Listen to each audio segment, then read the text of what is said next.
Hey there! Did you know the best doctors in your life might not have a fancy degree?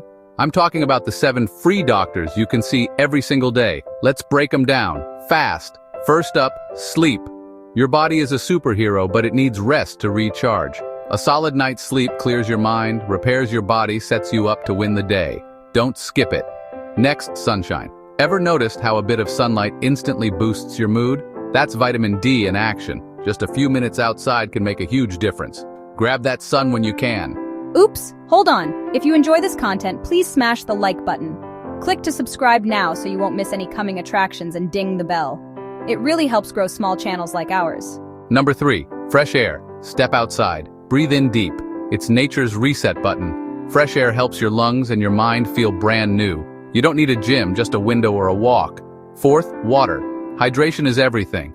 I'm talking clear skin, better focus energy for days. Keep a glass nearby and sip often. Your body will thank you.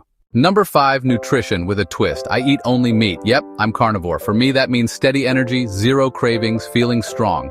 Whatever your style, choose the foods that make you thrive. Here comes number 6, exercise. Move your body, however you love. Dance, walk, stretch. Climb a hill. It's not about perfection, it's about progress. Just move. And last but never least, joy. Find laughter, play, connect. Joy heals in ways no pill ever could. It's the secret sauce for a healthy, happy life. So there you have it, the 7 free doctors. Sleep, sunshine, fresh air, water, nutrition, exercise. Joy, they're always available. Make friends with them and watch your life transform. You got this.